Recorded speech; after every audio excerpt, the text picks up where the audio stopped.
Team ಹೆಸರು ಹೇಳ್ತಿರ್ತೀನಿ. ಈಗ ವಯಸ್ಸಲ್ಲವರೇ ಆಗಿರ್ಬೋದು, ರಾಷ್ಟ್ರಪತಿ ಯಾರು ನೇಮ್ ಹೇಳ್ತಿರ್ತೀವಿ. ಅದು ಫಸ್ಟ್ ಟೀಮ್ ಸೆಕೆಂಡ್ ಟೀಮ್ ನಿಮ್ಗೆ ಯಾವ ಟೀಮು ಫಸ್ಟ್ ಯಾವ್ದು ಅಂತ ನಿಮ್ಗೆ ಎಷ್ಟು ಗೊತ್ತಿದೆ.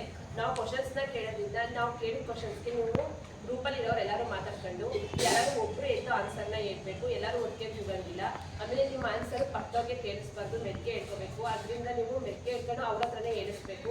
ಅವ್ರು ಯಾರು ಎದ್ದು ನಿಂತ್ಕೊಂಡು ಹೇಳ್ತಾರೆ ಅದು ಫಸ್ಟ್ ಆನ್ಸರ್ ಏನಾಗುತ್ತೆ ತಪ್ಪು ಕರೆಕ್ಟೋ ಅದೇ ಇದು ಮಾಡಬೇಕಾಗುತ್ತೆ. ನೆಕ್ಸ್ಟ್ ನಿಮ್ದು ಏನಾದ್ರು ಆನ್ಸರ್ ಗೊತ್ತಾಗಿಲ್ಲ ಅದು ಪಕ್ಕ ಟೀಮ್ಗೆ ಏನ್ ಗೊತ್ತಾ, ನೀವು ಆನ್ಸರ್ನ 1 ನಿಮಿಷ ಕಾಲಾವಕಾಶ ಕೊಡ್ತೀವಿ. ಕ್ವಶನ್ ಕೇಳಿದ್ಮೇಲೆ 1 ನಿಮಿಷದೊಳಗಡೆ ನೀವು ಮಾತಾಡ್ಕೋಬೇಕು, ಓಕೆನಾ? ನಿಮ್ಮ ಟೀಮಲ್ಲಿ ಯಾರು ಒಬ್ರು ಎದ್ದು ಜೋರಾಗಿ ಹೇಳ್ಬೇಕು ಆನ್ಸರ್ನ. ನೀವು ಕೂಗಾಡಿದ್ರೆ ಫಸ್ಟ್ ಆನ್ಸರ್ ಯಾರು ಹೇಳ್ತೀರಾ ಅದನ್ನ ಕನ್ಸಿಡರ್ ಮಾಡಿ ನಾವು ತಪ್ಪಾಗಿರೋ ತಪ್ಪು, ಕರೆಕ್ಟ್ ಆಗಿರೋ ಕರೆಕ್ಟ್ ಅಂತ ಹೇಳ್ತೀವಿ, ಸರಿನಾ? ಅರ್ಥ? ಓಕೆ.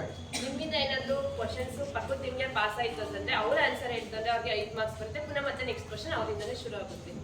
ಓಕೆನಾ? ಎಲ್ಲರಿಗೂ ಗೊತ್ತಾಯ್ತಾ? ಮತ್ತೆ 1 ನಿಮಿಷದೊಳಗಡೆ ಆನ್ಸರ್ ಹೇಳಿಲ್ಲ ಅಂದ್ರೆ ನೆಕ್ಸ್ಟ್ ಟೀಮ್ಗೆ ಅದು ಆನ್ಸರ್ ಆಗುತ್ತೆ. ಅವರು ಅದು ಕರೆಕ್ಟ್ ಆನ್ಸರ್ ಕೊಟ್ರೆ 5 ಮಾರ್ಕ್ಸ್. ನಿಮ್ಗೆ ಡೈರೆಕ್ಟ್ ಕ್ವಶನ್ ಕೇಳಿ ನೀವೇ ಕರೆಕ್ಟ್ ಆಗಿ ಆನ್ಸರ್ ಹೇಳಿದ್ರೆ 10 ಮಾರ್ಕ್ಸ್, ಓಕೆನಾ? ಒಟ್ಟು 10 ಸುತ್ತಿರ್ತದೆ ಇದು.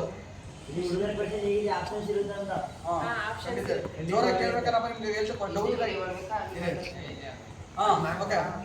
ಎಲ್ಲರೂ ರೆಡಿನಾ?